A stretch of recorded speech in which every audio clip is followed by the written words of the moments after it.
gentlemen talked about the Great Depression and the New Deal. My name is Lucas Sork. I'm a sport business major, and I found this topic interesting because I learned about it in the past. And I think with it being such a low point in American history, if we can learn what failed and led us to it, and what succeeded and got us out of it, it can help us protect our country in the future. So my big question was that, was the New Deal effective in helping end the Great Depression of the 1930s in the United States?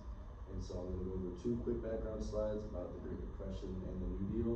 I'll go over 3 scholarly opinions, and they're all modern opinions, which is important because so much time has passed since the New Deal policies, and we can see how it's really shaped our country for either better or worse. And then a quick conclusion with my personal thoughts.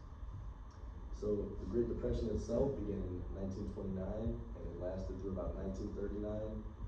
It began in October of 1929 when the stock market crashed, and then shortly after 1930, there were global trade tariffs placed on a lot of products, and that also worsened the market.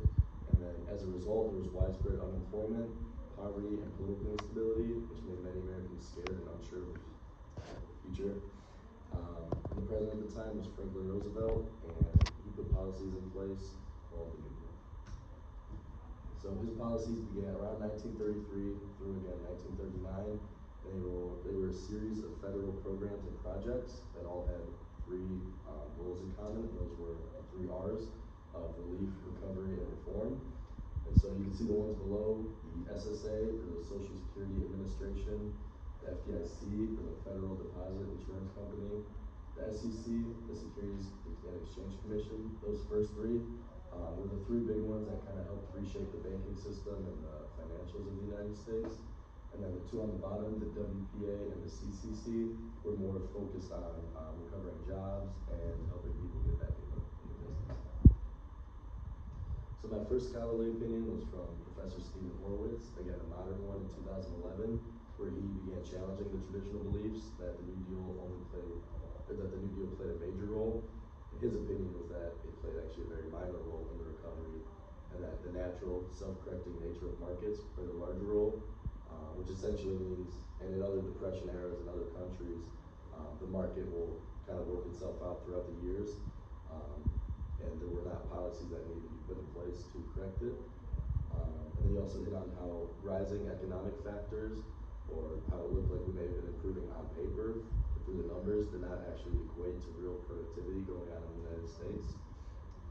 And he also believed that the policies slowed down growth, and it disrupted market signals and business flexibility. And the quote that he had in his article was that if GNP, or gross national product, is higher because we are paying people for unproductive work, like digging holes and filling them up again, that is really not recovery.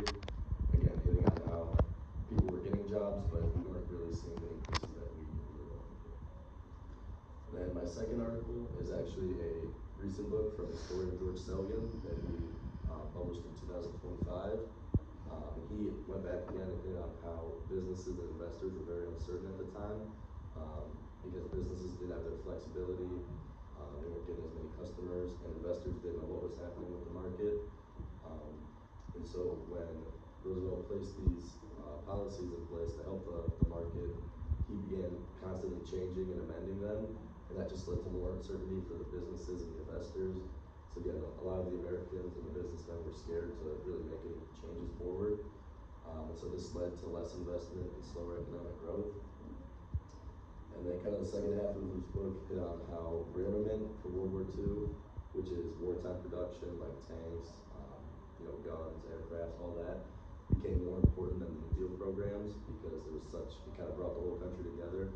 And it was something that was necessary, and it helped the market stabilize. And then he believed that the New Deal programs prolonged the Depression by disrupting the markets and businesses. And then a quote from him was that the New Deal created an environment of radical uncertainty that made businesses reluctant to invest. So again, everyone was scared and unsure of the future, so they didn't want to invest in businesses. And my final source was from Dr. Aiken, taken directly from the Library of Congress. And he didn't have as negative a view on the New Deal. He came with a more balanced approach on its effectiveness, and he made the point that at the time, because Americans were so scared, these policies actually helped, ease the tension, and it had had some short-term relief and short-term benefits and improved American lives. And it also made a long-term role for government and economic affairs. So he did hit on those good points. However, he also stated how the New Deal was limited and it could not be the only factor that fully ended the Great Depression. He also wanted to hit on how the World War II efforts with the rearmament was the main factor in full economic recovery and helped stabilize the market. And again, because of his balanced approach, he described it as a first step in recovery, but not the complete solution. And another quick quote is, "The Great Depression did not fully end until the economic mobilization of World War II." So to conclude, there was immediate relief and stabilization through jobs, reforms, and all of the social programs that he put in place. So essentially his plans did work, just not for the long term. It was not the main cause that ended the Great Depression. That was more focused on natural market recovery, like I explained, and World War II rearmament, and kind of the whole country coming together to work together to be better. And that certain policies actually slowed economic growth, while others saw both strengths and weaknesses. So overall, my belief is that the New Deal was necessary but incomplete, and it was necessary at the time to help Americans and get them out of that tough area.